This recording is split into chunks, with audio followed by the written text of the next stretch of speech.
considering it from, sorry, na-distract ako. Okay. Yung isang way of going through the analysis part is by using what is called a task analysis. No? So kanina, we already have that in a sense. It's like a target audience analysis. No? But now parang there's another way of facilitating this by going through what we would call a task analysis. No? So how could we do this? Sorry, let me just para ma-record.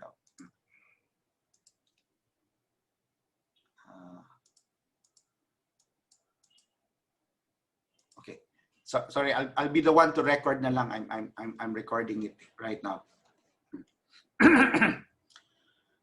So in task analysis, basically, what we're doing here is parang it's really an analysis of, it's a detailed analysis of the actions and decisions that a person needs to do in order to perform a task, no? In a certain course. Now, sometimes task analysis would be more pertinent, especially if you're teaching a course that's supposed to teach a particular skill, no? Siguro a methods course, no? For example.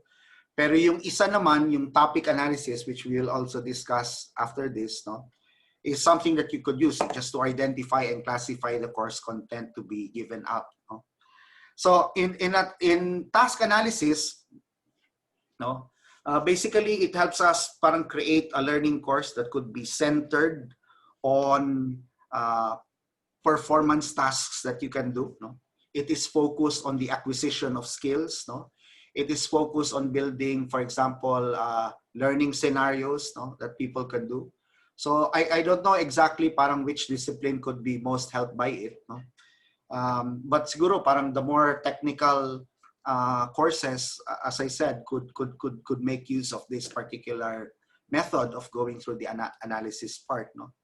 So first part is really parang identifying, no, just the tasks that a student will need to learn in order to achieve, for example, a certain outcome. No?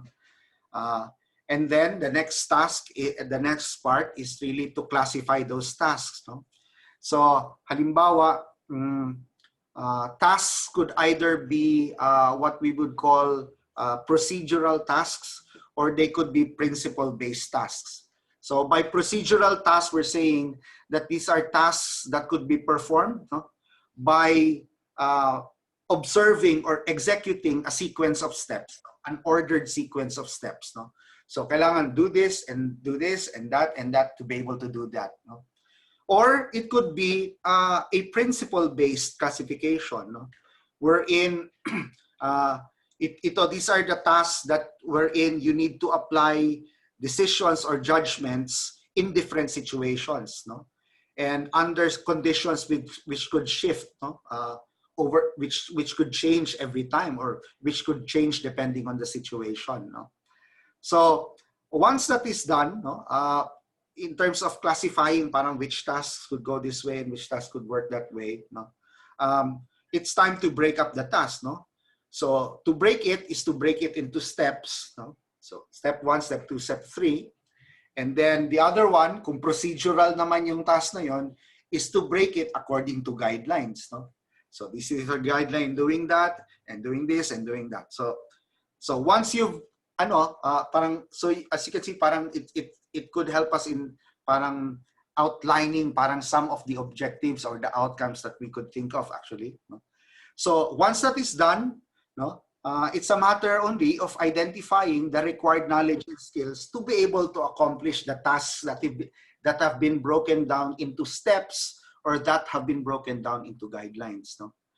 So again, that's part of the task analysis that is done. That sort of prepares your parang, kumbaga, this can be used in terms of providing that initial scaffolding for the course. No? Pero yun, it's part of the analysis part already, because now you're deciding in terms not only of parang what your audience, but also analyzing in terms of the content that you could actually deliver. The next kind of analysis is called a topic analysis. Okay, so yung topic analysis is meant really for courses wherein you would have to deliver, basically provide information. And I think this sort of covers parang many of the courses that we have in SAS. So ang topic analysis basically aims to identify the course content and at the same time classify the elements, the content elements. No? So first part here is just identifying the course content. No? So part of that is just collating parang ano ba yun? Parang what is in here now, no? And the next step is to help classify parang the content elements, no? So classifying the content elements parang can help in recognizing connections, no? Between those elements that you're trying to provide, the topics that you're trying to teach, no? And parang seeing how they could be connected to each other, no? So in one training manual, no, they've provided, halimbawa, you could classify the content elements into 6 parts, no? So first you have facts, procedures, concepts, principles, interpersonal skills or attitudes. So pagdating sa learning content ng facts, no, basically these are unique, specific information that answers the who, what, why, who, when, where, you know, basically parang facts. No? So it could be data, it could be lists, it could be historical events. That's a certain type of learning content. No? Another type of learning content is procedures, no? Which is basically a series of clearly defined steps in order to perform a particular task. No? So if yung facts answer the who, where, when, the procedures would basically answer the question how to, no? How to do something, how to perform something. No? And then another way of classifying it is in terms of concepts. No? And concepts basically is a group of objects or ideas or entities that are defined by a single word or a single term, in which, in a sense, they could share common characteristics, but they could differ in unimportant characteristics. They would also require a certain definition. And basically, kung ang question kanina sa concepts was how to, sa procedures was how to, pagdating sa concepts, the question is what is. No? So yun, so now you have 3 ways of classifying that content. No? The fourth one is classifying it in terms of principles. So principles basically describe the relationship, no, between 2 concepts. No? So principles could be something like, you know, yung sa supply, well, you can think of supply as one concept, you can think of demand as one concept, but when you think of the interaction between supply and demand, that could actually be what we would call a principle, no? So, yun. Now, some of these principles could be, turned into, yung kanina sabi natin, parang, they could be turned into strategic guidelines that could guide students in terms of decisions and also performing complex tasks. No? So, yun pagdating sa principles. Yung the other 2, I don't know, parang sa higher ed, parang minsan hindi naman yun yung ating aim, no? But maybe in basic education, it's part of what they're actually teaching. But perhaps parang implicitly, we're also teaching certain interpersonal skills, no? Such as when we're teaching people how to work in groups, no? Maybe this is part of what maybe some courses would really teach people parang how to negotiate, no? Halimbawa, parang or it would teach people how to resolve group conflicts, no? Parang these are verbal and non-verbal skills basically for interacting with other people, no? And then pagdating sa attitudes, you might wonder, yung sa OIDP dati, parang may ganun, di ba? May attitudes, no? So here, these are basically parang predispositions to a behavior that we would want to expect from students, no? So we can be providing content to be able to help students appreciate the importance of something, or to help students recognize the value of something. So may mga ganong may mga ganong types of content as well. So all of these things actually parang are just ways of parang going through the process of conducting that analysis part. So you can have looking at the needs, looking at your target audience, looking at it from the perspective of tasks and topics that you could do. So as I mentioned, no, this thing that we're doing in terms of analysis part, no, really requires a lot of thorough and thoughtful analysis, no. And maybe this could provide for a very perhaps stimulating discussion when facilitated well, no, and it could be very enriching, parang in terms of giving those creating the software an idea of parang the big picture questions or issues that need to be taken into account, especially in designing a course. Okay, so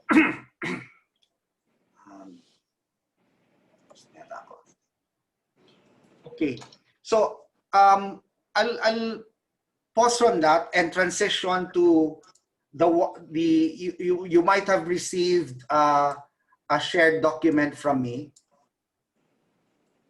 Okay, sorry, not coming from me, but coming from the the official account pala, no. If you can open in your Google Sheets, parang the link to that site. Let me just guide you through it, no. Dean Ray, parang nilagay ko lang to, parang this is just really a guide, parang you've already mentioned something like this kanina, di ba? Yung yung pag-assign ng mga As you can see here, this sheet has 4 tabs. Sorry. Again, this is a way of parang helping jumpstart parang the initial process, no, of going through that analysis part. So dito po sa first part na to, we're in the part of identifying our priority courses and assigned roles. You can just use this as a tool, no. So I don't know, parang if Dean Ray decides na parang that you could make this and copy this, so that ang propose ko dito is since this is a shared document, you can copy this and then share this with your so that it could be a collaborative document, no. And then what you can do is that everyone could be on the same page in terms of looking at what's in here in this particular tool, no. So the first one, that's the first tab, is about priority courses and assigned roles, no. So what you can do here is you can type in the course code that you've identified as the courseware that you'd like to develop, the title of the course, no, and then the existing course description, and then you could put in here parang as a matter of yung parang yung response accountability. Now, who's going to be the courseware project manager here, no? So in other words, who's going to oversee it, no? And then there's a one then where you can identify muna sino magiging course developer, and then the members of that course development team. In other words, other faculty who might be teaching it and who could be tapped as subject matter experts and basically content developers for the courseware. And then instructional designer, while we might have someone who is assigned as the overall instructional designer sa SAS, no, if the departments could have somebody, no, that could, parang perform also this role, no, para even with the department, parang we can already, kumbaga parang in-house yung courseware production team, no. Ang mahirap kasi, at least in one literature that I've read, the problem with having an instructional designer who is not really from the same discipline is that instructional design can become very bifurcated. Because yun nga, parang there are certain conventions within our own particular disciplines na parang ganito talaga dapat ang pagturo nun. No? So what the instructional designer would do is hopefully the instructional designer could straddle not only the conventional demands of teaching a particular discipline, but also adapting it to the online setup that we are currently currently adapting. No? So parang it would be good nga to have someone who has that siguro who is not only tech savvy, but parang who seems to have that kind of I don't know, as he said, parang the teaching is both a science and an art. No, parang some of us really have that knack of trying to figure out what could work. No, and maybe that could fill in the role of the instructional designer. No. Of course, all these courseware will be subjected to the team of instructional designers na to further assure yung quality of the courses that we'll be making. No? And then the last one is identifying senior course technician, the technical person who will upload all that stuff and basically help design help translate parang what you have designed there and the content that you've provided, basically convert that into an online course. No? So yun lang, yung first tab na tool na to is just to help you as administrator to basically take note of ito, parang at least I'm aware na these are the persons who are responsible for the courses that will be developed. The second one, the second tab, if you can go to that second tab, it's actually parang the course preparation workflow that I've mentioned the last time. But what I did here was to convert it into a table where you would have the steps, no? And then you could put here, either kung complete na or not yet started, no? Or in progress. No? And then you can put in here, for example, you can decide on when would be our due date for accomplishing this. No? Each of the columns here are just guide questions. No? As you can see, parang again, what I'm saying here is that if you find that this will be helpful in terms of overseeing the process, then parang use it. No? If it's not helpful for you, kasi parang, parang I don't know, parang maybe not helpful, then parang, I don't know what could help you. No? So, but here, the first question here is, so in light of the steps, the first question is, what do we have so far? So really, it's a question you pose to yourself. No? Kung baga, in terms of the existing course materials we have, ano na ba meron natin dito? Is it completed? Parang do we have stuff? The assessments, are they all here? So you can write down your observations here, or basically, basically take note. No? Parang siguro, why am I doing this? Why am I providing this kind of toolkit? No?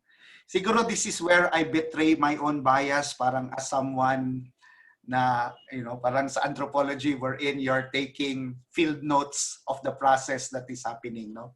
So I'm sorry for, I'm sorry if this is like, parang, ano ba yan? Parang ang daming isulat. No? As I said, parang it's just a tool. No? But certainly, parang if I were to undertake a process, and if I would turn this process into a learning experience, not only for me, but for everyone in the group, so that as we go through the next iteration, we have documentation of what happens. So as I said, I won't be requiring you to really write, pero parang use it just to organize the process. So what do you have so far there? And then you could, parang as you facilitate, you could say, parang what else do we need to do? No? Kung may kulang dyan, ano ba yung kulang? No?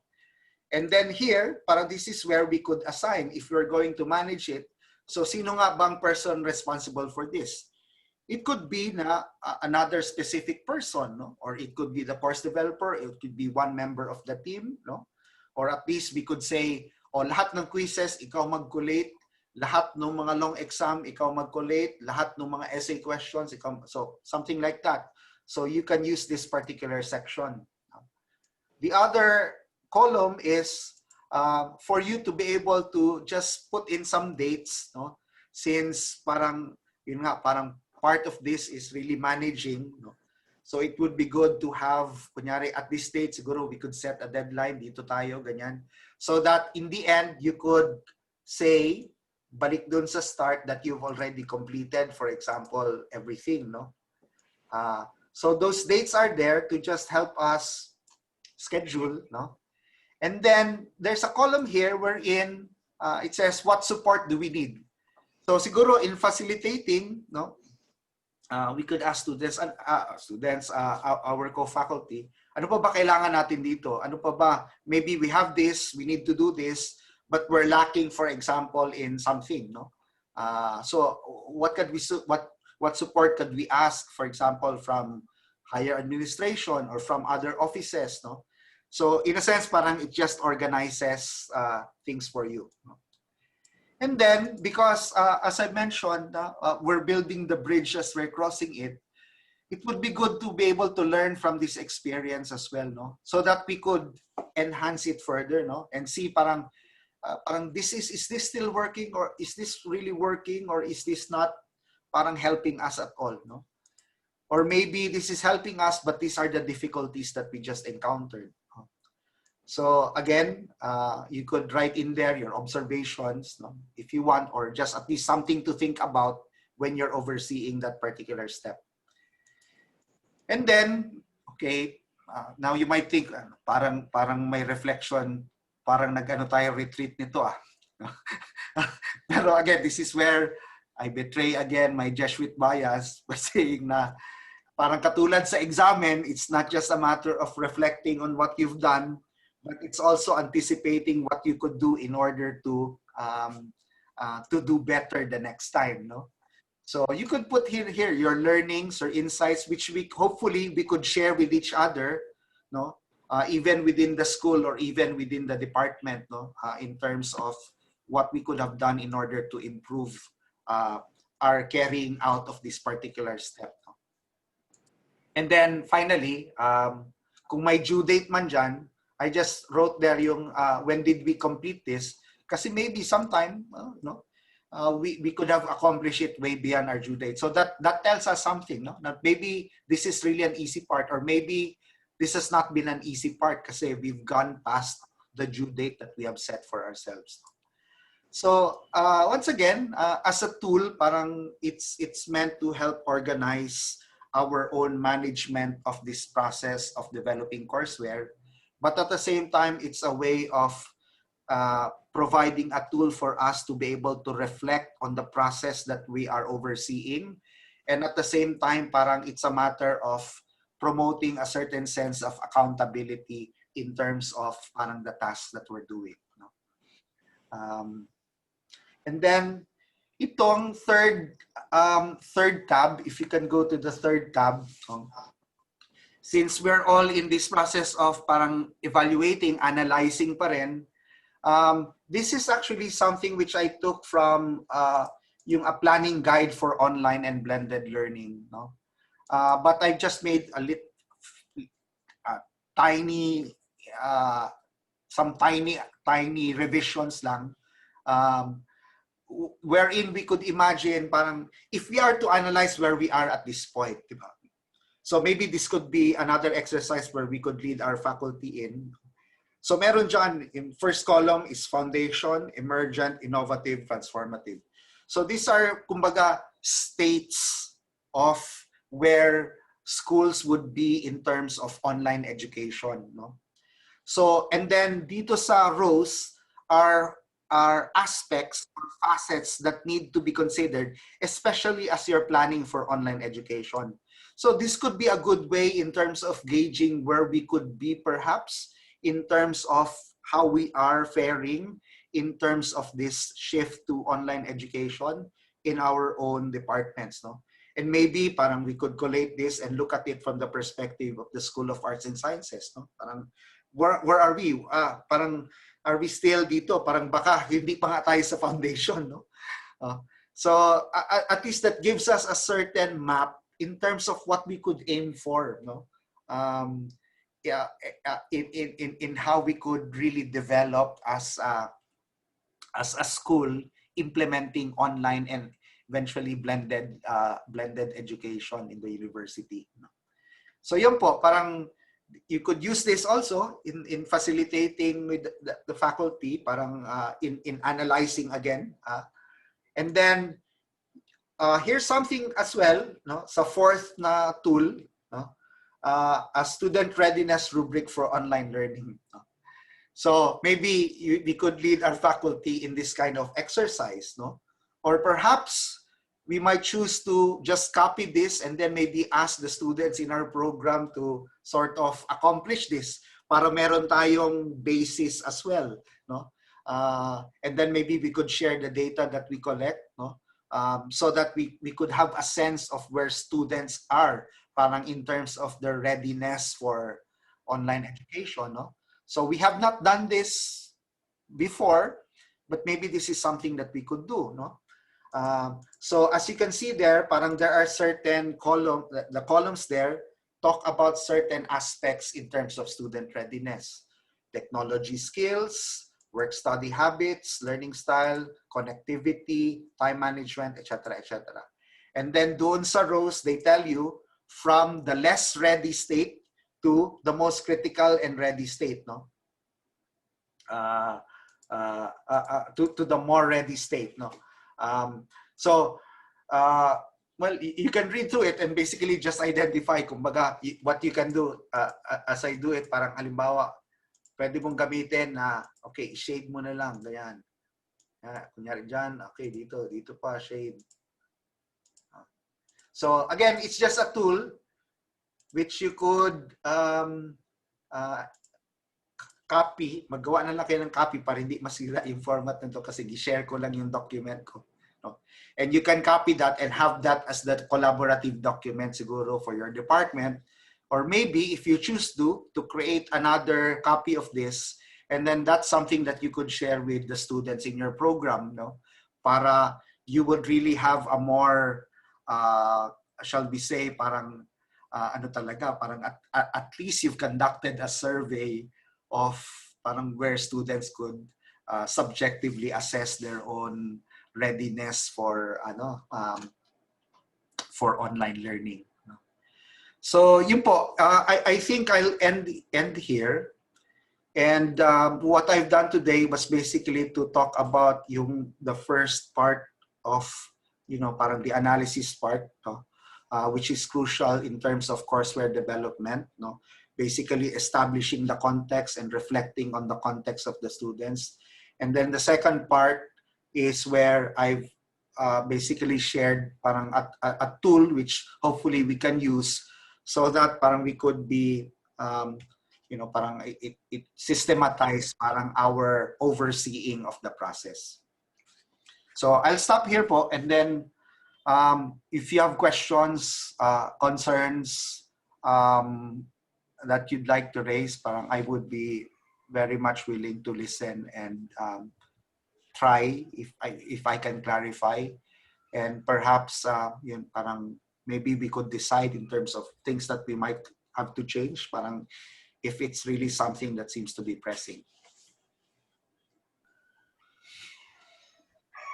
Any question? Ray? Yes, Lunar. Father Oji, salamat sa imong presentation. Yes, ako maingon jud ko with all honesty, Father Oji, no, na overwhelmed jud ko. Warabag ang hagit sa ako is pero nindot pod kay niingon ka nga whatever helps na it's always tantum quantum whatever it helps. Sa pagsugod pa sa online nga klase, Father Oji, mauni ako ang perspective na jud, no, kay online, the pandemic itself is difficult. The situation that we are in, sa ingon lagi nato survival, difficult na po. And so I mean that's really I mean hands up jud kayo ko Father Oji, no. Mo share lang po ko kung murabag so Nar, if you're overwhelmed by that, then what is your perspective, no? What is your perspective? So ako alang gid mo share lang ko ani Father Oji, and this may not be an approach that is really ideal, no? Moingon lang jud ko nga kung ako ra jud pabuton Father Oji, no? Mubalik jud ko sa existing syllabus. Balik dito tanan sa existing syllabus nga when we no nya. And I'm saying this with so much doubt even to what I'm saying now. But mubalik yun sa existing syllabus, i-incorporate tong kadtong mga points bitaw nimo Father Oji, and then and transform the syllabus into the online platform or Courseware, whatever bitaw Father Oji, no.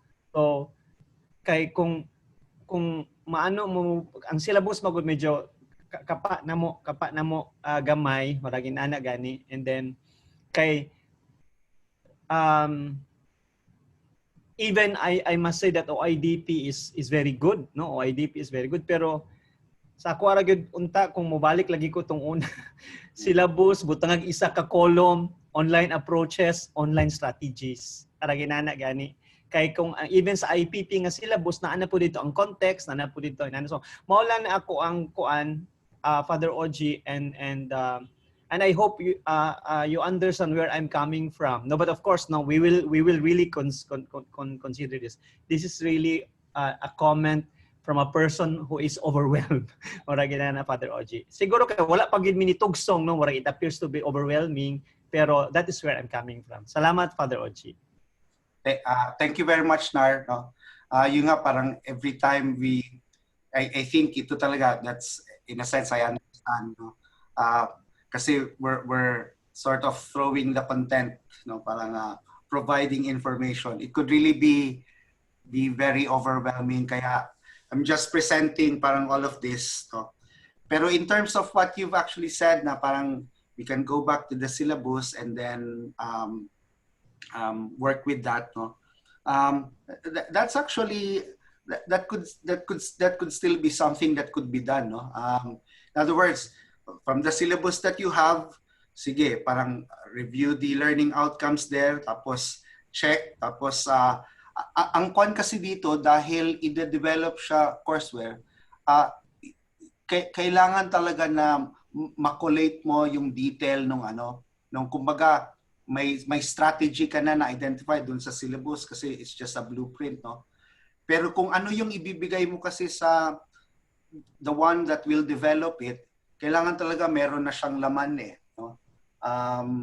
And if the course has been taught before, nandun na yan, parang it's just a matter of siguro parang collating it and maybe synthesizing or just picking out which parts are helpful, no. But certainly, parang you can begin with what is in the syllabus, no. Ang sa akin dito, no, yung the process that we're going to, as I said, parang is just a guide, no. Hindi ito yung sa akin lang hindi ito yung hingin ko. Ang hingin ko, sana yung online. Kumbaga, ang gusto ko makita, sana yung online course na nagawa, no.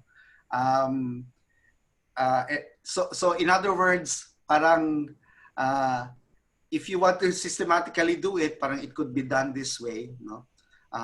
But if you think parang there are certain stuff that you can pick from this to be able to help you parang build that course, then that's fine as well, no. And then so that pagtingin ng course, parang does it exhibit elements which parang we would say as parang these are the broad siguro defining features of the online courseware that we are offering to students, no. So ayun, no, parang I understand parang where you're coming from, and as I said, parang we're trying to look for ways to make it really easier parang in terms of the process, no. So if you're feeling overwhelmed, siguro just look for parang again what seems to be essential here that I could pick up, no? So that parang I could help manage and guide faculty in the process, no? Parang, in other words, you know, you would know naman parang what would be applicable, but hopefully you would also know parang what is essential, di ba? Parang lang nagbigay ka ng retreat. Tantum-pantum, no? Parang binigay na ni lahat ng pwedeng mong gawin doon. Pero parang as you find your way there, parang parang extract, in other words, parang the crucial elements, no? Parang you don't have to go through everything that's written here.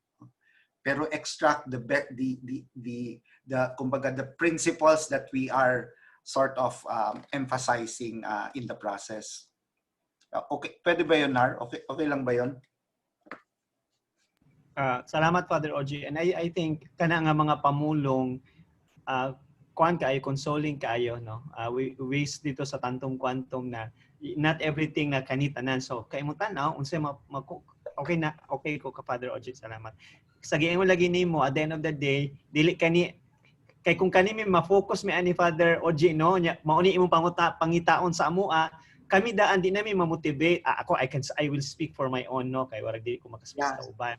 Pero kung niing tong pag-ingon nimo nga at the end of the day na dili man kana akong pangitaon, no, kung imo ming pangitaan ana, ngudi kadtong courseware unsang sulod niini. And I think salamat ana, no. I mean siguro Father OG sa tao nga na overwhelmed, importante sa ako nga kana nga mga words nga assurance bitaw nga mga words. Mura ginana nga not being able to comply with what has been really presented in toto or whatever ana, it's not, it will not be taken against us, but in the end, no, mao ni ako. And sa ingon lagi nimo version 1.0 and then 1.2.0, etc. Salamat, Father OG. Yeah. Just to reiterate with everyone, parang ako personally yon, parang again to explain to you parang where I am coming from. Parang yan, pag tinuruan ka magdasal, di ba at first parang tinuruan ka ganito na steps. Pero kung if at the end of it, parang wala ka pa ring relationship with God, parang useless kahit na nasunod mo lahat ng steps, di ba? So in the same way, ganun din yung aking perspective about it, no? As I said, parang these are tools that could help you, or parang if this seems to be overwhelming, at least at the very least, parang pick out the principle of what we're trying to inform, what we want to express at least here, no? So that parang at the end of it, parang what we'll be looking for is parang does the courseware exhibit parang the features of a course that has been well thought, tapos a course that students would find yun nga parang kumbaga if there is going to be a theme in terms of the courseware that we've developed, could students find resonance regardless of the courses that they're taking an Ateneo de Davao online course. So parang ganun po yung aking what I'd like to say.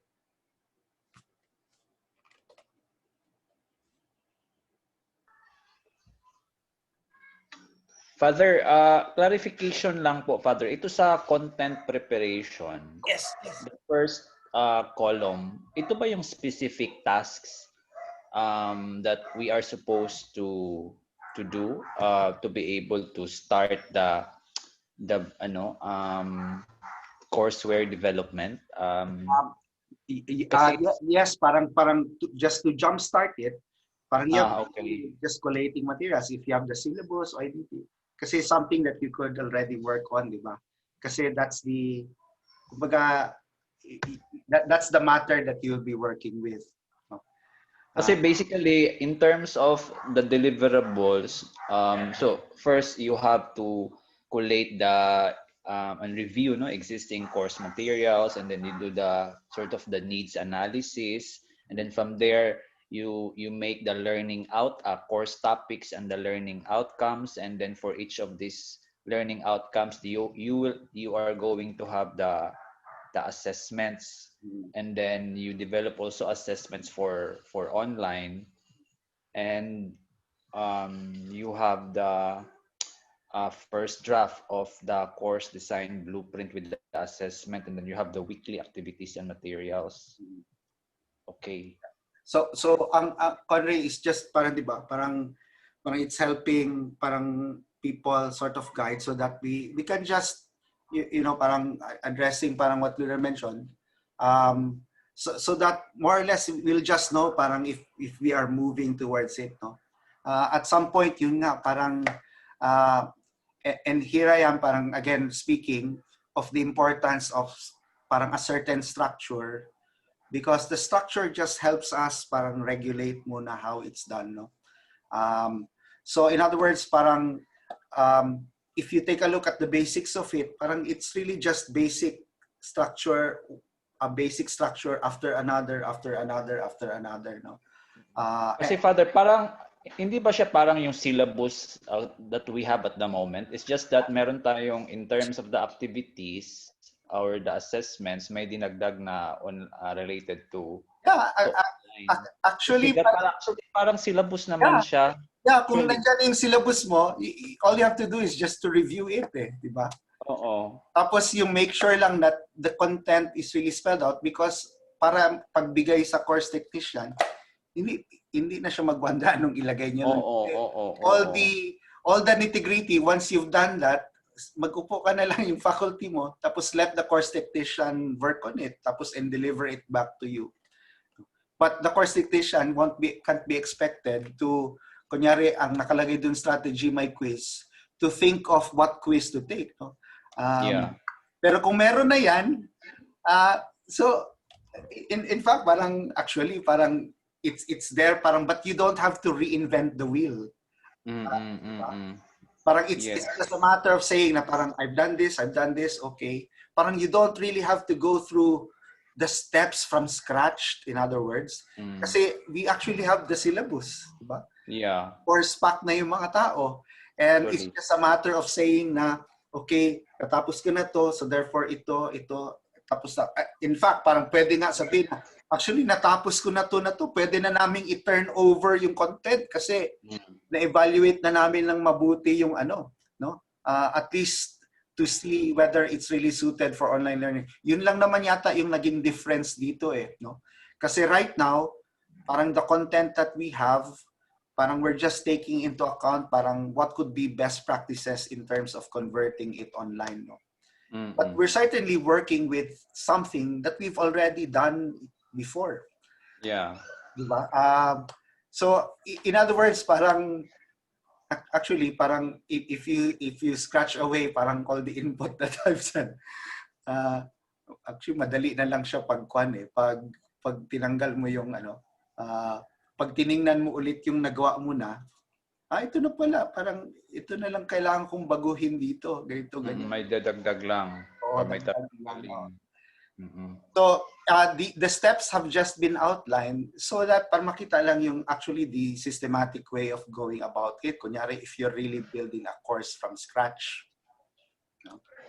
But if it's already there, parang it's just a matter of reviewing it again and basically parang seeing it in the context of where we are at this point. Parang, can this still be applicable? So kasi parang, Father, baka what we can do for at least for the GE courses is to go back to what we have, itong common syllabus, kasi ang syllabus is really, at least for the GE, it's the same for everyone kasi it's commonly taught.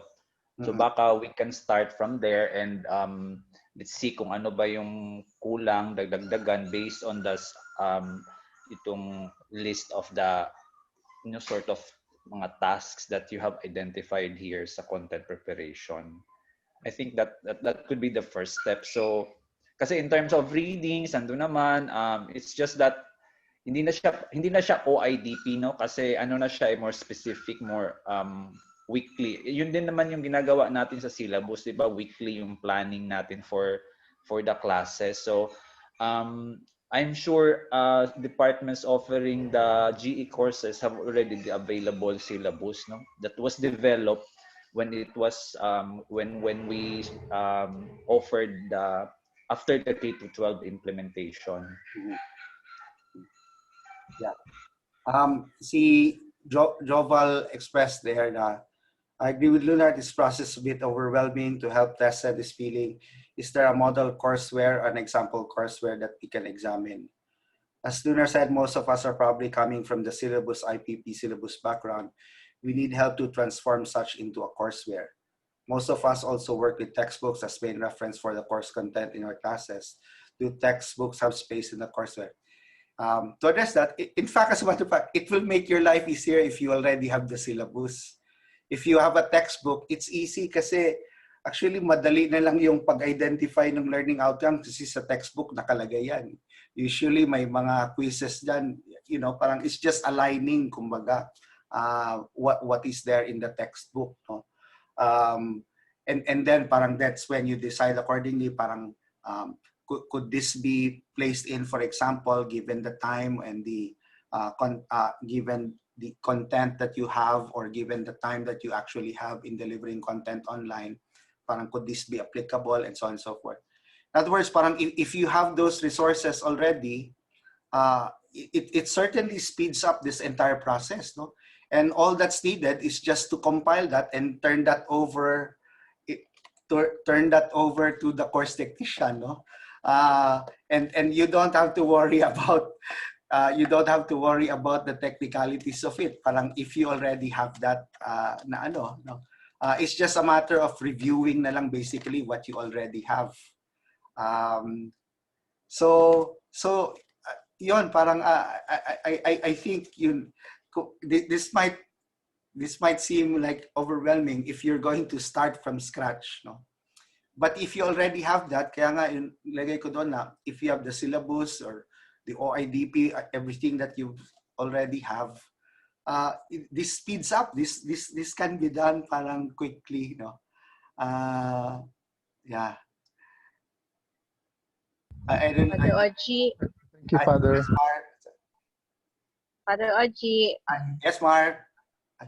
Okay, Father, regarding sa courseware, di ako admin, Father, pinasali lang ako ni Lunar kasi ako yung in-charge sa TIO 1000.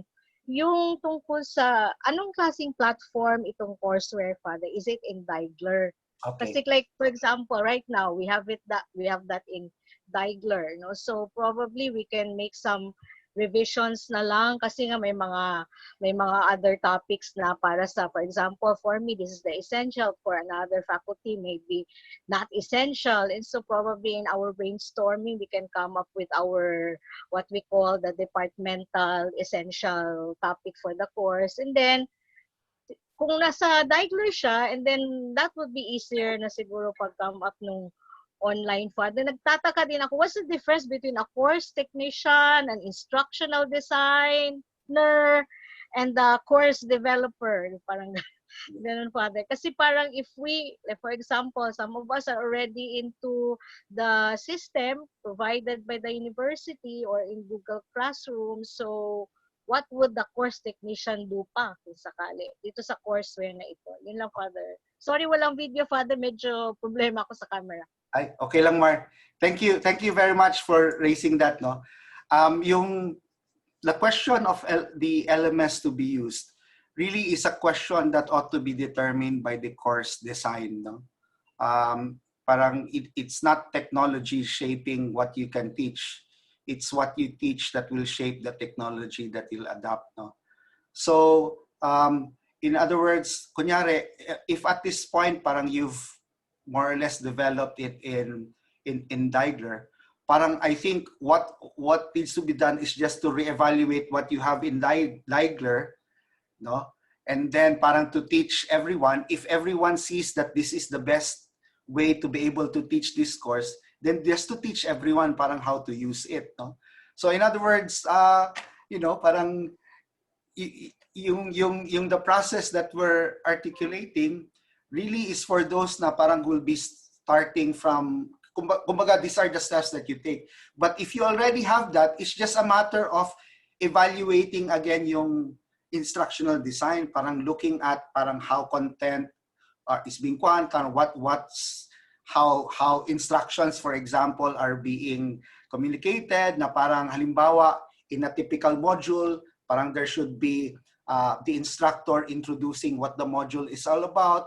There should be a list of learning outcomes or learning objectives in the module, and then a detailed instruction of the content that will be delivered, and then the instruction of what students could do. In other words, does a particular module have, for example, okay, and this is where in the later kuha nyo nga, meron ba siyang student-to-student interaction, a student-to-content, student-to-student, tsaka student-to-teacher na ano, no? So it might be na parang for this content, parang it would be best na student-to-student. But at least very clear lang na parang that there's this parang multi-dimensional aspect of how students could learn in a particular software. So, Thank you, Father. So kung may diagler, actually mas mabuti 'yon. Ang tanong na lang is, will your co-faculty want to use it? Will they be willing to learn it? Now, yung course technician in that aspect is just meant to aid those who would have difficulty building it, no, or who would have, kunyari, parang because they're preoccupied with other stuff. So you can have somebody actually work on the technicals. Pero if you can do that yourself, then parang, di ba, parang, in other words, parang at least there's someone that people could turn to if you want to work on it, no? And yung role ng course technician, kasi inuuna muna natin ang GE, pero eventually we will be moving through GE professional courses, no?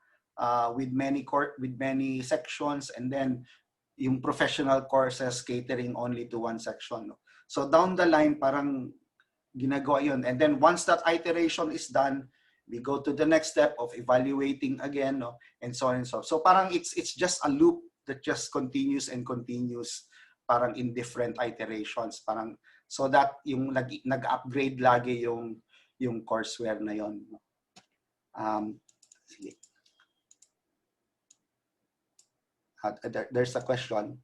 I'll just read the questions on the chat box. I think the challenge is how to enhance what we already have. That is the IPP. Yes, to. Parang in fact, parang yung the process of it is incorporating basically the best practices of what you already have and making sure that it is adaptable for online learning. May we know exactly what is the structure and format of the course where we envision to create. Okay, so that's the format of it. I will show in a later that ito basically yung in broad strokes, parang what you can expect, for example, from a typical course, no? So parang it's like a template, no? So it may not necessarily be the way parang that we would strictly follow in terms of how a course, ano. Pero yung features niya, kumbaga, na katulad niyan, sabi ko na at least when they go through a module, parang that there's an introduction as to what the module is about. There's a part where the student is able to deal with the content on his or her own. There's a part where a student could perhaps work with another student.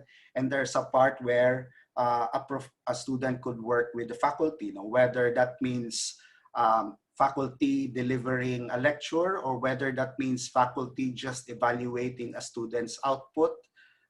So, pero at least may ganong elements within a particular module.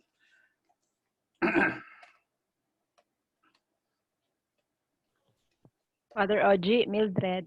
I read. Good afternoon, Father. 3 points lang, Father. One is, I would like to ask, Father, if can we have, for example, kasi next week mag-meet kami in line with this one. Can we have a laundry list, for example, of strategies, Father, kanang fitted for online? Kanang, I know, kanang kung pwede na alam mi guide po, Father. Or no, it is available, pero kung pwede, if we are going to have this, for example, katong i-present mo kay Ina, Father, at least na may options. That's one. Second, Father, I'm concerned with the assessment. Kasi, Father, ang initial feedback na karon sa akong faculty is medyo ang mga estudyante, because they know na walay ang FA dili graded as cited in the primer, medyo ang responsiveness sa FA, wala kaayo, dili kayo positive ba? Because wala man siya incentive. Because the primer states na ang summative assessment ang basis sa grade. So, if we go to our, kang maghimo na ta ini na course, Father, sa atong courseware, that would still be followed, Father? Or can we try to revisit kadtong primer karon and see if indeed wala na tay incentive for FA, and then SA lang para gani, Father, makita ug ma-appreciate po nato ang assessment. Yes. Second, Father, Okay. I was listening to you. Yes, actually, Father, yung sa class size. When we will be planning, Father, what class size we will be using na, Father? Kanang, for example, if we intend to have activities, mag-workshop me online, unsa na class size at the back of our mind na amo dapat i-take into consideration. And then, naday ko rider katong kay Ma'am Marmar kagay na, Father. Kasi for example, Father, sa contemporary world, halimbawa, one is using Diagler, another one is using Google Meet. Is it necessary na kung naanam yan na courseware as one, pareho na may dapat og LMS? Kasi I'm thinking, Father, if we are student-centered, kita as teachers, halimbawa ako, tanan Google Meet akong gamit sa tanan subject na ako. Pero kung estudyante, after thought ni ako karon, Father, kaya ako na estudyante nag-raise ako na naglabad iya ulo kung kadto na klase, mag-Diagler ba sila or mag-Google Meet. So, medyo unfair sa estudyante na daghan day kay tag LMS kay gamit. Yeah, it would require them also na magsigre ko kanina subject unsa gani among gamit na dapat sudlan. Mao lang to, Father. Thank you. Okay. Thank you. To your first point, Red, I have collated actually yung kwan, which is something that would be discussed in future webinars, no? But we can certainly make that available soon. So that parang at least parang yung the principles of how we could design could be taken into consideration. And then the second about formative assessments, no? This is where, as I mentioned, yung nga parang as we go through this process of parang thinking about parang how courseware could be planned, we also would want to get nga parang yung feedback parang in terms of, so if we're designing parang ang halimbawa this kind of design for the course will be so difficult to carry out if we're going to handle 45 students and for example ganyan, no? So parang in a sense parang ako parang ang tingin ko parang we should be surfacing those issues now, no, so that parang we could address that with a policy decision, because as of now parang we're still operating on yung yung primer na nilabas natin nung when we started shifting online, no. But what we're seeing right now are experiences where yun nga parang students are not incentivized to take those assessments precisely because parang parang hindi pa sila doon sa mode wherein they take that just for the love of learning, no. Parang kailangan talaga parang leading towards a grade, no. So maybe if that could be something that parang if that emerges halimbawa in your with the faculty, then maybe we could gather that parang within the school and parang raise it really na okay, this is what comes out as a possible obstacle in terms of designing courses, no, that we can't do certain courses because if we're going to have this class size, then certainly parang this is not going to work with the existing setup that we have. Kaya yung sabi ko kanina na going through this process will raise certain issues that might need to be addressed by a policy decision, no? And ngayon parang the tack that we're taking, at least from the AVP's office, is that ito parang we're working on it parang at this level so that when this comes out, parang then we can have the AVP address it parang in terms of, so maybe does that mean we have to revise it because apparently this is not working, no? But we need to have parang that sense coming from the ground and parang for us to be able to really make a case that maybe we should do something about this. that we can still have those summative assessments, no? But certainly, parang maybe we could ascribe a certain percentage, perhaps, just so to motivate students to take that, no? So, yun yung sagot ko doon sa sa pagdating sa formative assessments, and also yung pagdating sa class size, no? In other words, parang in going through this process, if this issue already comes up as an issue and a concern, no? And this is something that is shared by many departments, because when you're designing and looking at your syllabus again, you're seeing parang gawin natin to, pero ang mahirap talaga ito, or this cannot be done without at the expense of our own mental health, no? Then parang we might need to, parang there's going to be a clamor for a change in terms of what we are following at this point, no? So yun, parang in other words, I cannot make a definite say yet in terms of class size. Pero if you tell me that maybe we should do something about the class size, we should do something about the scheduling, we should do something because this kind of setup will not be tenable given the brick and mortar setup that we are operating on, then that's the time that we make policy decisions, that we could parang address it with the policy decisions. So yun parang in other words, sana maging organic yung paglabas nito na concern talaga na kailangan natin i-tackle, no? And yun parang if that comes up as a real concern coming from the ground, then and parang it's something that is shared across many then maybe we could act by coming up with a policy decision about it. I don't know, parang is that how does that sound to you, Dred, yung ganun na process?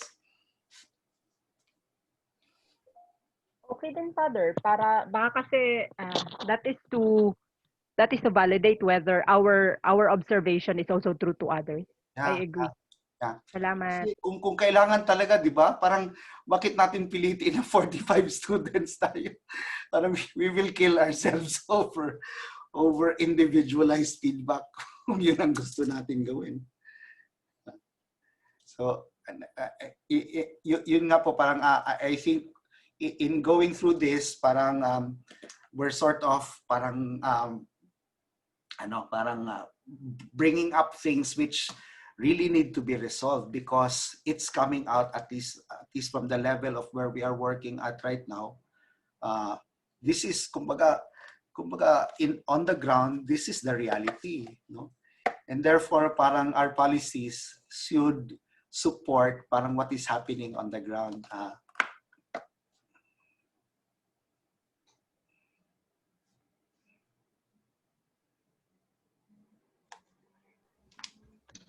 Do we have other questions?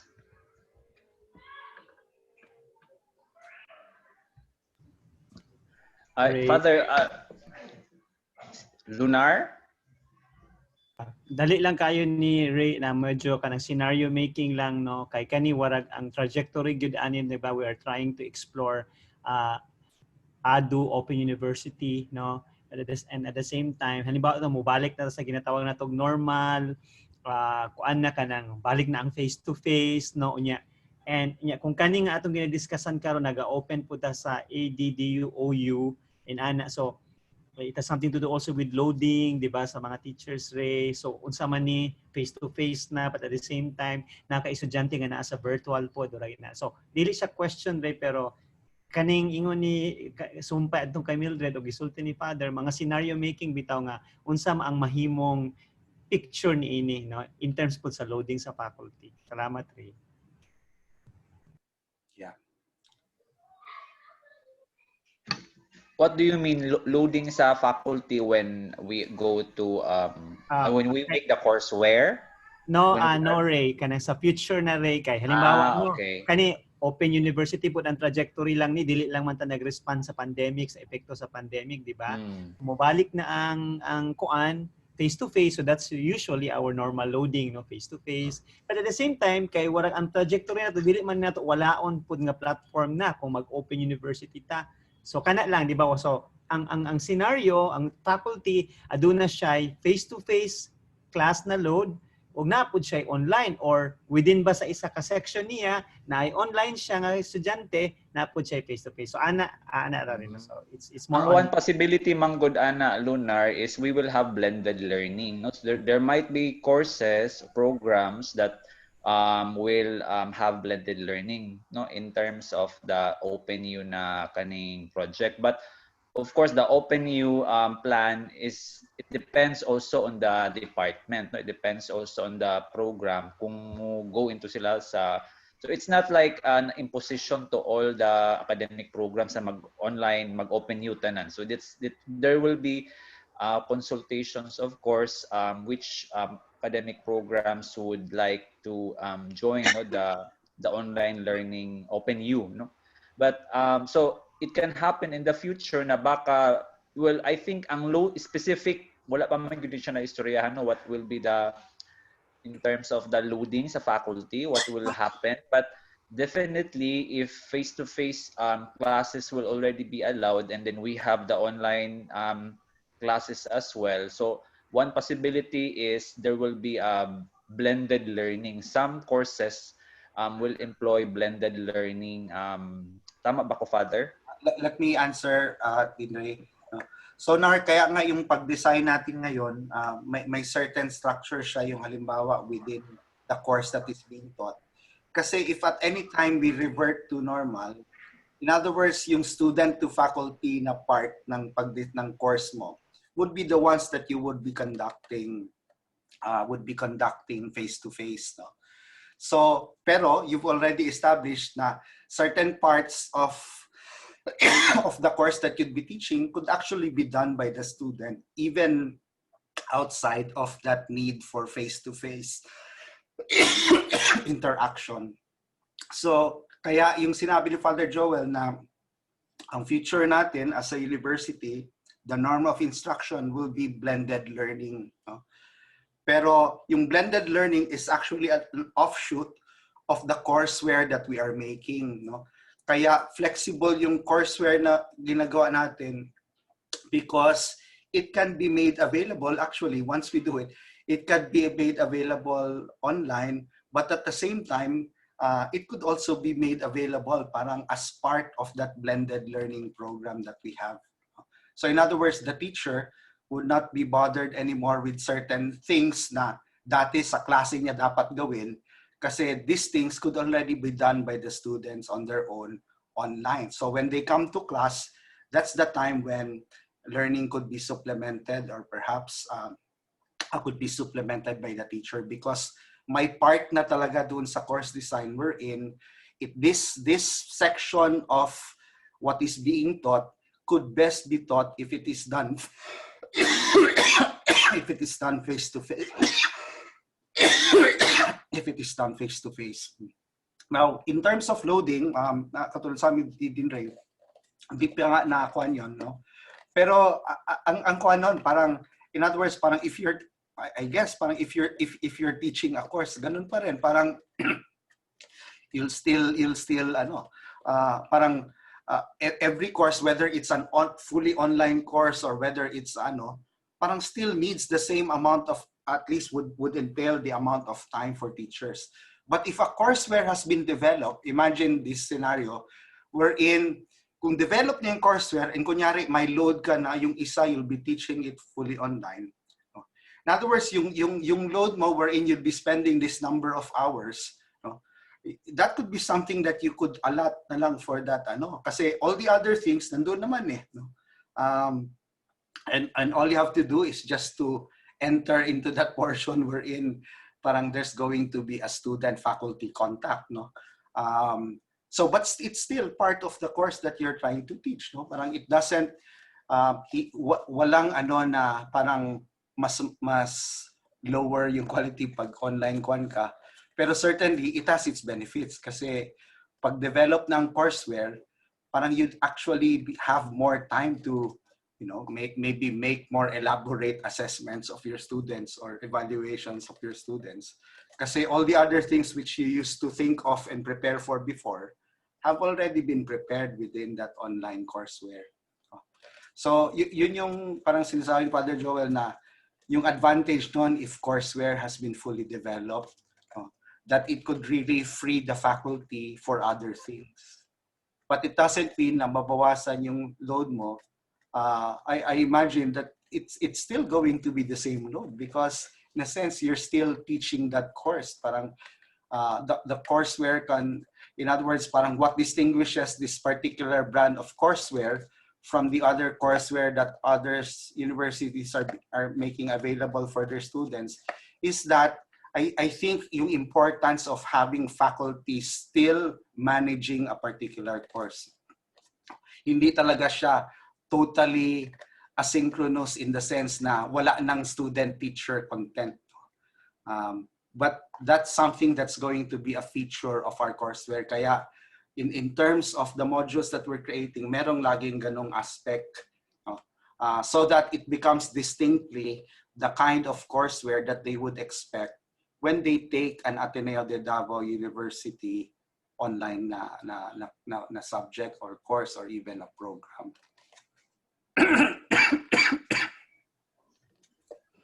Do we have other questions? Father, may tanong ako, Sir Ray. Yes, ma'am.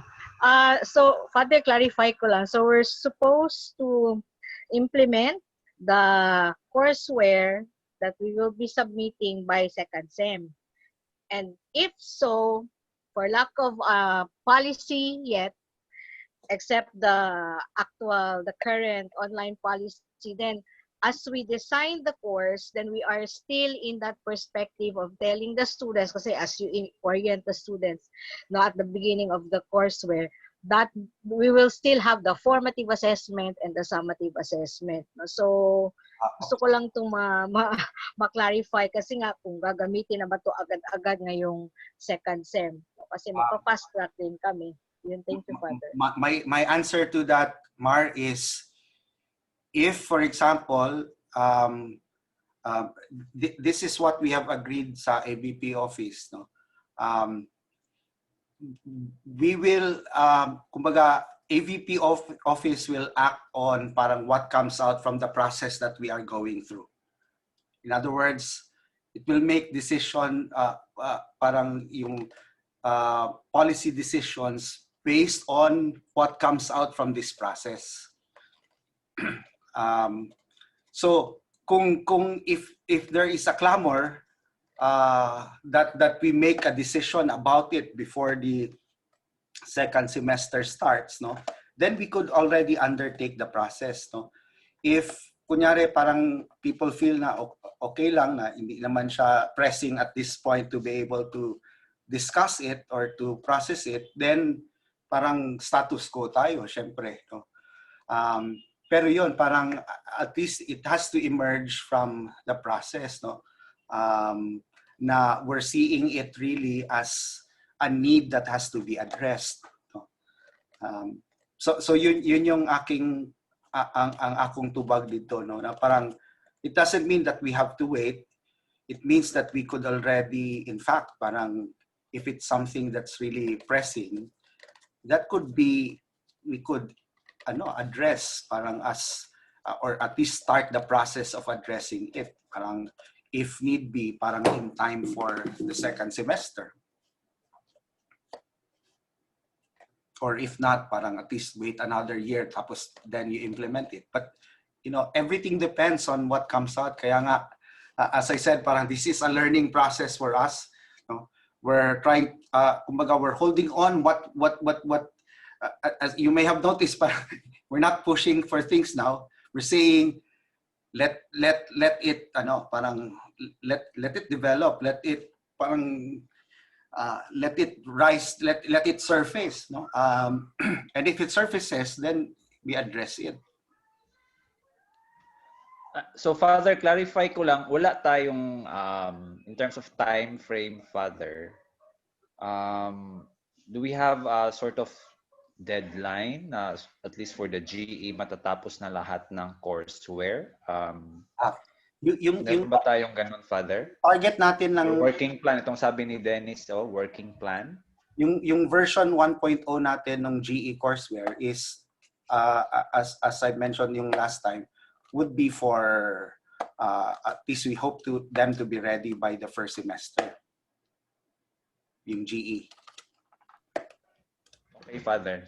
Version 1.0. So in other words, parang as with all version 1.0s, may not be perfect, but at least parang it went through, parang a process of parang incorporating the elements or the broad features that we would want our courses to take.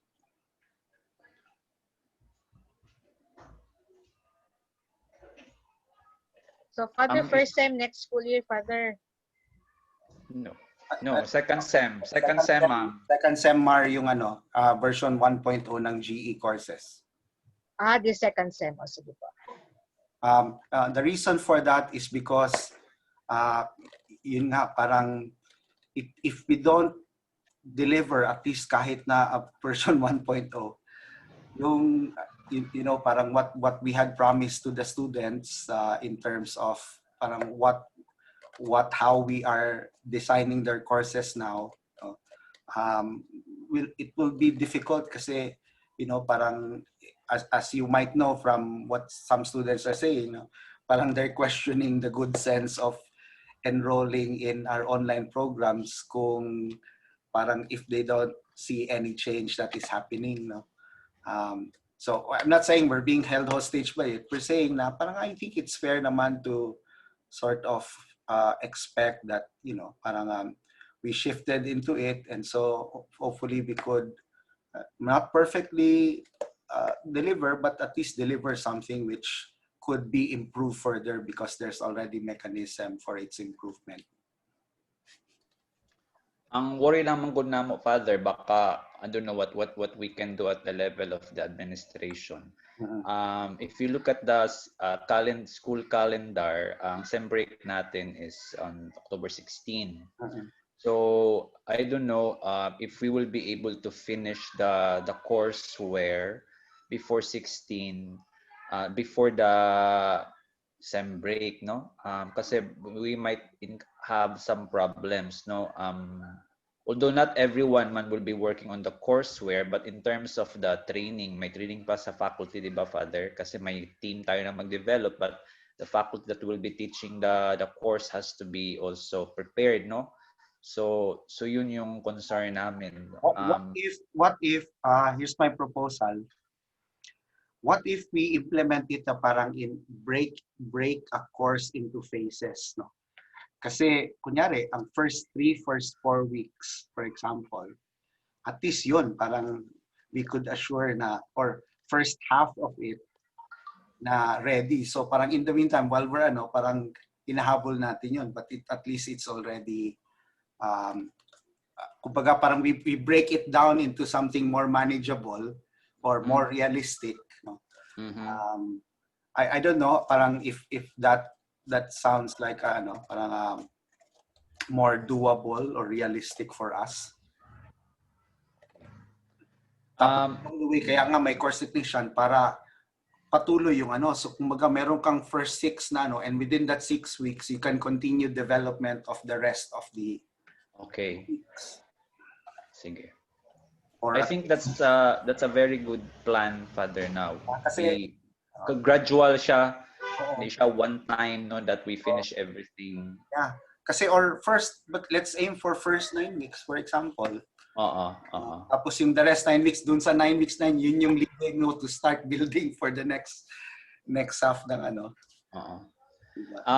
Practical lang, practical question, Father. Kasi we met the chairs yesterday. Sabi ko kanina that we expect that we already have the names for the course developers or team, no? Course development team, no? By next week. So ano ba yung after we have the names, Father, although yung sa first di ba, form kanina, actually the department chairs can already fill that up except for the instructional designer. So if we already have the names, ano yung next step natin? If we already have the names, parang the course technicians will meet them next week kasi they'll undergo na yung the training for the technical aspects. Tapos yung course developer, at least they can start already the process of, if not creating, but at least reviewing the content that they already have. So that can already be done by department. Well, depending on who's going to manage it from your who's going to oversee it from that level. Okay, because sa SAS, we have identified the assistant deans as the project managers, no? Ang ano ko lang is, I don't know who will explain to the developers about the work, yung work general plan natin. I think it's also important that they will get to understand ano yung role ng course developers, course technicians, and all. Yung workflow mo, Father, ba? So, does it mean na we will do it na on our own na lang, or we will still invite you to give sort of sort of orientation to the developers? Okay. My take there is yun nga, parang by doing this parang at this level na hopefully parang we could empower administrators to do it, no? But if at this point parang if you think na parang I could be of help there parang in terms of explaining it, then that's fine with me, no? But if you think parang alam ko na to, parang I can actually handle it, then okay din yon for me as well, parang even much better for me. Actually, my suggestion kasi si Dennis, Father, na if we can also already invite the katong identified members of the team, no, to join us even if the webinars are only for administrators. Sige, So that they will already have an idea what to do. Pwede actually yung course developer mo. And also if within the departments they have someone na they'd pick as their instructional designer. Pwede yun. Kasi if you bring in the course development team, baka buong SAS na lahat dito. Diba? Yung ano lang, yung leader. Yung leader. Or yung project leader ng course. Yeah. Courseware, sige. Yeah. Kasi parang baka maging ineffective na parang malaki na masyado yung So clarification lang, so ang course developer, no, not the course development team or course developer, course development team, not the team but only the leader of the team. Yeah. Do we have other concerns, questions? It's 5:30 by the way. 2.5 hours na tayo. Okay. So maybe maybe okay na tayo, Father. So Joval is also suggesting that we make available the recording, no, of the webinar today. Although hindi siya kompleto. Nakalimutan. Okay, so maybe okay na tayo, Father. Salamat kaayo, and for everyone also. Maybe we can end with a short prayer. Let us put ourselves in the presence of God. In the name of the Father, Son, and Holy Spirit. Amen. Lord, salamat kaayo for all the things that we were able to discuss this afternoon and clarify our questions. May you continue to guide us as we continue this work for your greater glory and for the good of our university. Protect each one, and may everyone have rest, no? A good rest, good weekend, no? For this weekend. Thank you, and protect us all the time. This we ask through Christ our Lord. Amen. In the name of the Father, and of the Son, Holy Spirit. Amen. Thank you, Father OG. See you next week, guys. Thank you, Ray. Salamat po sa tanan.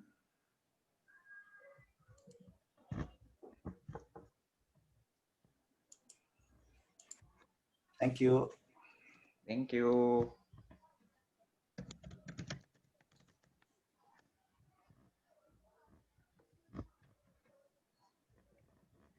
Hi, Ray? Yes, Father. Yeah, so bali yung shinare ko na template is just a tool na ano eh. Parang I don't know parang what you think about it, no? Ano yung monitoring, Father? Yung sa monitoring, yung second slide mo ba? Ay, yung second... Itong yung kasi yung isang sheet na yan, iba-ibang tabs to, di ba? Ano lang siya parang just to yung nga parang as I mentioned, parang it's just a tool to help people parang think how they could facilitate, di ba? And ang kwan ko kasi is na that it really becomes a learning process, no, para parang it could outlast us, no, parang when it becomes embedded as ano parang as a system ba. Overwhelming nga siya parang when you look at it, pero actually pag nandoon na nga talaga yung syllabus mo, actually kung titingnan mo nandoon naman, hindi naman siya ganun ka ano kasi kung nandoon na yung syllabus man, may ano ka naman plano more or less. Paano lang yun, parang refinement na lang actually. Oo. Siguro Father, ang ano ko lang, baka mas maganda na meron probably as parang may template, no? Na we can, let's say, ano ba yun? Do we follow the syllabus na template? Kasi pwede naman ay may learning outcomes per topic, ano ba yun? So, ganun ba? So, hindi ko alam kung it will be helpful. Ang template na na-prepare ko dito is how it could look like, halimbawa, in an online course, a module would look like.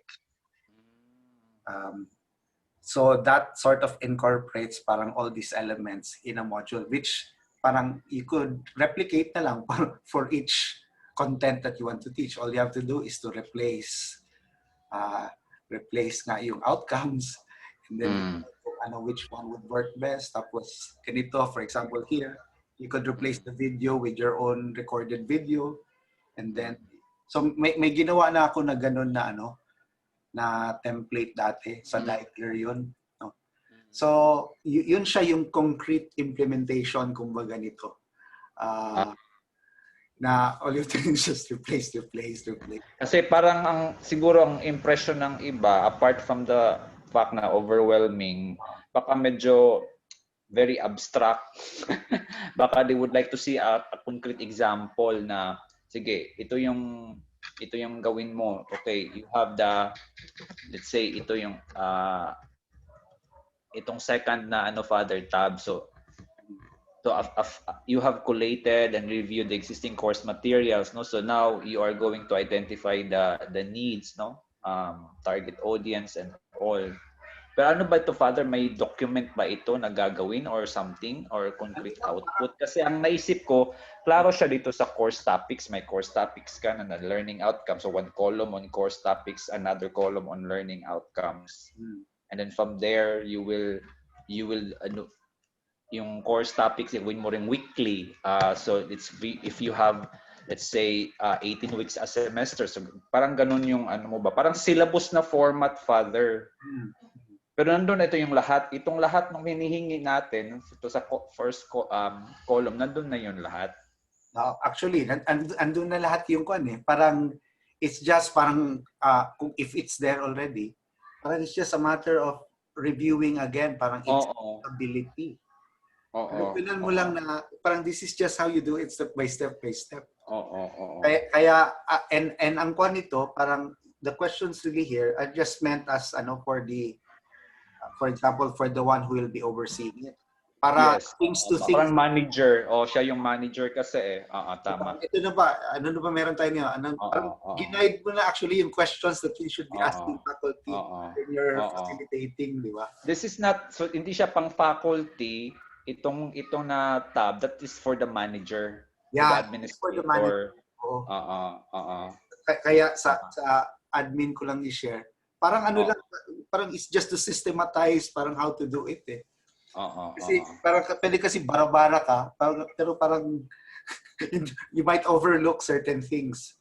Pero ito parang step 1, step 2, step 3, step 4, step 5.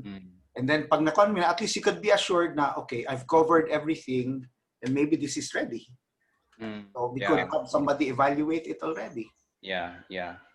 So siguro parang I think yung overwhelming is because ang daming input about Yung kanina, itong student readiness rubric for online learning. Pero in terms of ito lang naman talaga yung gagawin natin yung sa content preparation na part, right? Although we can further... Actually is just to, parang ano lang siya eh, parang, you know, parang if you are going to analyze, pero at least meron kang, you can see where you are parang in terms of this framework. Yes. Kasi may concrete descriptions na of where we could be in this framework. So that hindi lang siya yung parang impressions lang na ganito, ganyan. Pero nakikita mo na parang kung nandito ka, this is where you could go. Diba? And then yung sa student readiness, yun din, parang more or less yung assessment mo, it's not just something na, alam mo yun, parang ikaw, himo-himo lang nimo. Pero at least concretely, you would say, ready ba talaga to o hindi? No? So in light of this rubric, you could say na, I think my students are ready for this kind of setup. Diba? So yun lang, parang additional tools lang siya to systematize. Kaya, ang sabi ko parang, hindi ko na-require to na document to be filled up. Pero for those who parang, will design. Ako kasi parang when I think parang gusto ko yung naka-organize ang aking kwan ba. And this, sa akin personally, parang this helps me because parang I can easily situate myself when I'm making parang forming an assessment of halimbawa, ready na ba sila o hindi? So how do I say that they're ready? So it seems that given all these then I can say that maybe they're ready. No? So if not, parang that could alter parang how I'm going to evaluate. Kasi ang problema, yun nga, parang content lang talaga tayo, pero minsan hindi siya within sa context of who we're going to teach it to. Parang we're bringing that back in kasi in this context, parang we need that kind of understanding to situate what we are teaching so far. But if this changes, then we revert to revert to what we've done. No? But for now, parang yun lang yung baka na-overwhelm din lang, Father, ito sa student readiness. Baka we could have parang siya, Father, ba? Mga bullet points lang or highlights of the specific. Baka para just to let them know na ito yung laman nitong halimbawa sa column on foundation. So, tingin ko na parang condensed version siya, Father, para madali lang, baka na-overwhelm sila. Ang dami pa. Ang dami to. Parang condensed version or summarized version, Father. So, meron tayong ganun. Ang kwan kasi dito, parang ito yung this column here sa more ready. Yan, parang this is basically parang yung profile mo of readiness. In other words, parang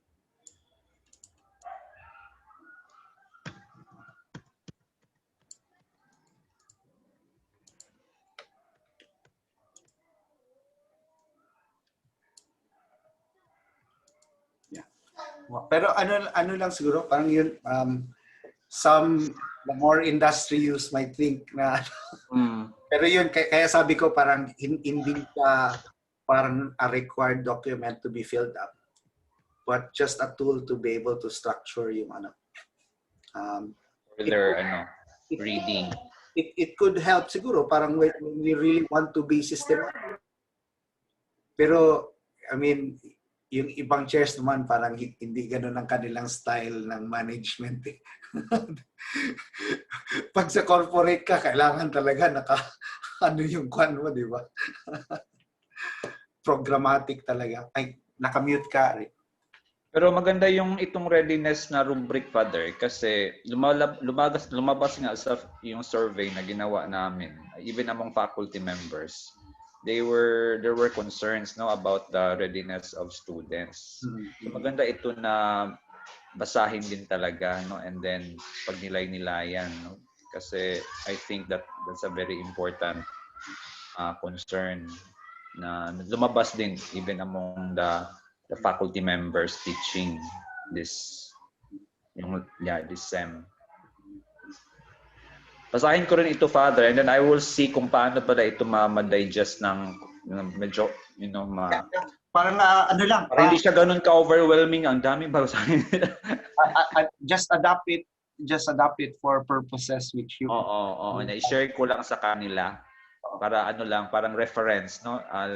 When they make the courseware. Well, Father, more or less, you don't have to worry kasi when we had a meeting yesterday with the chairs, wala namang strong resistance no from the chairs really. So I think maganda yung lumalabas din ng yung mga tanong, pero I think medyo optimistic naman ako that we will be able to do this no for at least for the GE. Okay, yeah. And tingin ko yun siguro parang kung i-breakdown pa natin lalo yun, like it becomes more doable and less overwhelming. And yun, parang actually, madali lang siya ipasado pag ano lang siguro, siguro because yung parang limited yung content, parang parang I'm just throwing everything that is given the limited that we have. Pero yun nga, nung piniprepare ko presentation ko, sabi ko, ang dami na nito. Baka yung iba, Father, excited na rin to start. No, pwede rin kasi na they would really like to start na creating the courseware. No?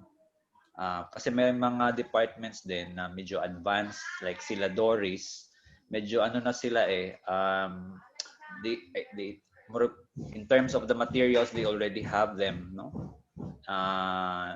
So they are pretty much excited to start really working on the courseware. Yeah, if that's the case, parang yun na lang, parang just give us the blueprint with all the required documents, yung mga quizzes na kailangan. Tapos pasok agad Pasok sa what we could do is yung just to show them, parang to imagine what it will look like. Kasi mahirap kahit ano ba talaga itsura nito ng courseware? Parang hindi ko nga din siya ma-imagine, no? Ano ba yung itsura niya? Wala ba tayong sample niyan, Father? Just to para ma-imagine din nila, ma-concretize kung ano yung itsura ng courseware. Papakita ko yung samples ng courseware ng tapos yung proposal ko that hopefully will come out. And then present ko yung what a typical module within that courseware will look like. So para baka so yes, sige. Baka next week pwede natin yan at least na lang ko yung parang ito yung end product niyan. Para mas maklaro sa kanila. Pero yung end product na yan parang is not just a matter of just putting it there. Although you could do that kasi yung quickest Pero yung the way this looks like this because it has actually undergone that process. Sige. Pero Father, naisip ko ba baka if we can shorten the 6 meetings, no?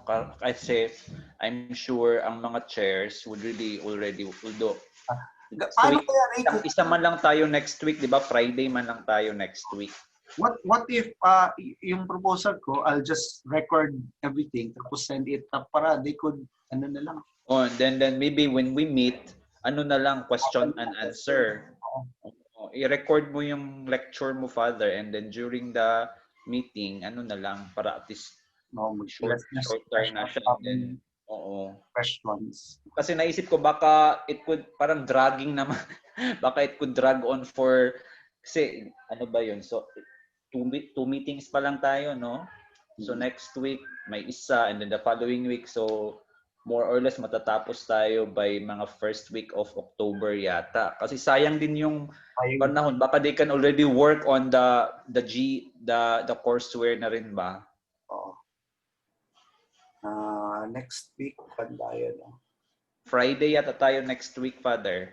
Tama ba ako? Yes, Friday. So, sige, parang I can have that, the text part on the actual courseware. Kasi yun naman yung, natin, parang Output. Restating halimbawa yung kasi ng course learning outcomes, okay, it is for the general course, di ba? Pero yung each module parang has its stated outcomes or objectives, no?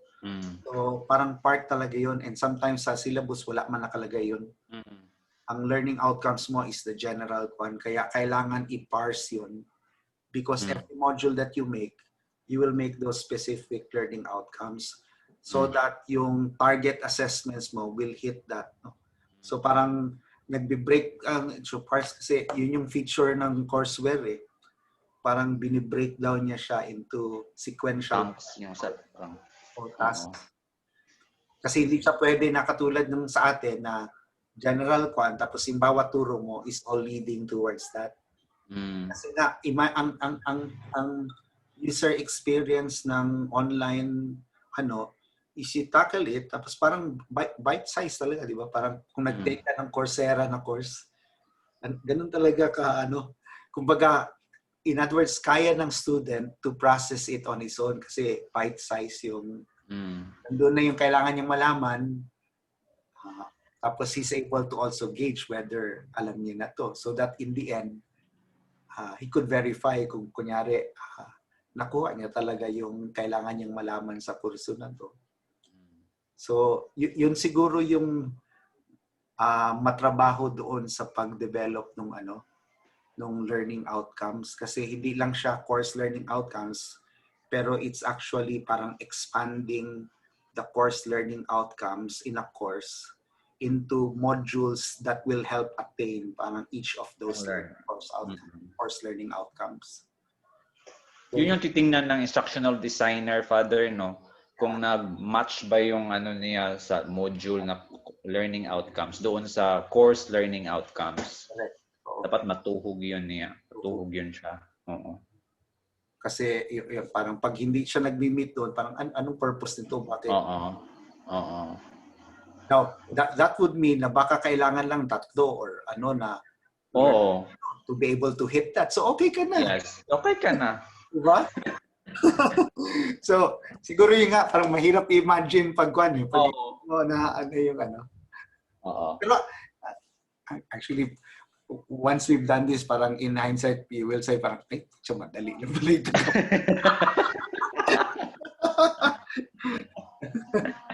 Pero maganda din yung at least we mapag-usapan kung saan para yung mga concerns para we will be working on the same page ba. Maganda din rin yun. Oo. Yeah, okay naman yung ang tingin ko nga talaga parang hindi pa na-imagine talaga kung ano. Oo. Kasi ano ba talaga itsura ng courseware? Even ako, ano ba talaga itsura ng courseware? Yung mga CS, I think they visualize nila yan eh. Kasi parang yung language na yun, parang familiar na masyado sa kanila. Kaya feeling ko yun yung gap din sa akin. Para sa akin, parang nakikita ko yung nun. Pero maybe kailangan talaga i-visualize concretely yung experience ng what it will look like and what it will feel like. Anyway, sige Father. So next week ulit tayo, no? Kung meron kang advanced audio recording sa lecture mo, that would be better. Para mas mapadali yung natin. Discussions. Oo. Yeah. Para hindi sayang yung time natin na mag-meet, just input. Makinig lang. Kasi we can do that on our, during our free time, no? yung lecture kung recorded na siya. Yeah. Tapos yung isa pala yung ano, Ray, yung tawag nito, yung concern regarding class size saka ano. Tingin ko ang sabi ni AVP, sabi ni Gina na maghintay lang talaga daw siya kung anong lalabas dito sa process na tinadaanan natin before she Will recommend. works on it, no? So, sa akin, parang that's a positive thing because at least hindi tayo papasok doon agad, no? And in ko na sana, erase natin na ngayon so that I can bring it back to her. And then, actually, Father, yung feedback niya, share ko during the katong online feedback na classes. Lumabas na yan eh. Ang concern ko lang ano yung gawin natin doon sa concerns na yun? Kasi lumabas na nga yun. So, hindi ko alam kung... You can get that, consensus, kasi yun din ang gusto kunin from the other schools na And then, send it back to MVP na, eto na, parang, actually, naghihintay na lang din siya na parang at least may support na nakikita. From the ground. And yun, parang, alam mo, parang hindi ka ganyan mag-operate, pero hintay natin, kaya natin to. Basta palabas lang natin yung ano. But it's really a right opportunity to to consider kahit na ako, I'm really all for giving a certain for formative assessment. Yes, Father, totoo yan. Kasi ako even, I'm teaching na right now undergrad na ano ba itong mga bata? Hindi man hindi nagseryoso ba?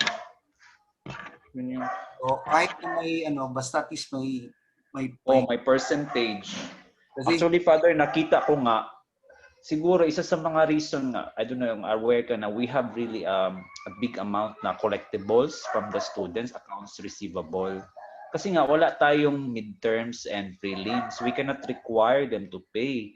And even ang final exam can be scheduled within 1 year. So kung ako ang estudyante, kasi wala pa naman akong pera, later ko na rin yan iti-take. So kaya nagpa-pile up ang collectibles natin from the students kasi nga we understand na we want to help our students pero yun nga now we have problems also in terms of finances kasi mahirap mag-collect. And parang hindi pa ready yung kultura natin for that kind of Kasi nga ang inspiration talaga niyan yung ni Father Joel, nag-aral siya sa Austria. Parang pag-ready ka na. Pero yun, parang ma-afford yun kasi hindi naman nagbabayad ang student. Oo, kung bayad nun, di ba? Oo. So parang, in other words, parang all these structural factors that make that possible, hindi mo ma-replicate dito kasi nangangailangan tayo ng pambayad sa salaries. Secondly, hindi talaga independent learners so far yung ating mga estudyante. Yeah. So I mean that was that was actually the inspiration for that experience niya parang pero yun nga parang looking at how it plays out now parang yun nga ako personally sabi ko teka hindi yata natin naisip yung na iba talaga yung konteksto dito parang at first parang it sounds like a good idea. Pero later parang may practical concerns na may mga implications sa operations natin, finances and all. Paano yan? Magdasal na lang muna, Father. Thank you. Pero okay naman yung inyong kahapon sa meeting nyo. Okay lang. Okay naman. Okay naman. I think everyone is very much cooperative, no? Just that it's really normal na may mga concerns and then yun lang pag-usapan lang talaga yun, no? Hindi mo siya i-dismiss ba? Pag-usapan lang talaga siya. Pag-usapan lang talaga natin kasi yun naman yung sa atin sa SAS parang Ganyan talaga. Oo. Ganun talaga sa SAS, may mga magre-react, yun talaga yan. So hindi ka lang, just learn to listen ba? Kasi the other perspective, yun man ako, ganun talaga, ayoko mag-impose. So pagpakinggan mo lang din talaga, kasi may point din naman yung, yung, ano ba yung, sasabihin ng iba. Okay, Father, I think, it's dinner time. Oh, sorry. Sana okay kayo dyan, Father, ha? Paano ba kayo kumakain dyan, Father? May nagluluto ba sa inyo na naka-suit or whatever? Social distancing kami, parang mga 2-3 seats apart, tapos hindi din nagkasabay-sabay muna. I see. So far, ang ginabantayan namin yun, sana hindi mag-positive si Israel, yung aming driver. Kasi drive yun kay Father Tony, papunta ng ano? drive siya kay Father Tony. Oh. Tapos denied din niya yung ibang mga pare recently before siya nag-quarantine. Yun, positive si Tony. Buti si Charlie, kay pag-test niya kahapon, lumabas exam niya. Hindi naman siya positive, so okay lang. So otherwise, nag-test din kayo, Father? Wala pa. Ang kwan ko, pag nag-positive si Charlie, malamang pang-positive din ako nun. Kasi siya yung kausap ko dito. So, damay-damay na lang yun ba?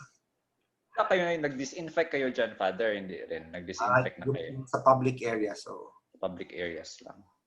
Okay. Sus. Makainis lang kasi parang mapraning ka talaga ba? Oh, I can just imagine, no? Pero yung mga older fathers, as usual, sabi lang, ready nga daw sila mamatay. Si Father, dati si Father, sabi pa ni Father Tony, yung sa Linog ba, last year, na, I'd rather die, I don't wanna go down, I'd rather die. Sige, salamat ulit. Sige, salamat, Father, salamat kayo. Pag, I'll try to record over the weekend. Pass it on to you next week. Ano ba yan, Father? Paano mo yun ipadala? Sa Drive? Record ko lang sa YouTube. You can watch sa YouTube. Yung mga lectures sa YouTube. So, YouTube, i-post mo sa YouTube, ha? May link ka. Sige. Okay, Dre. Bye-bye. Dagang salamat. Bye-bye. Salamat kayo. Bye. Bye.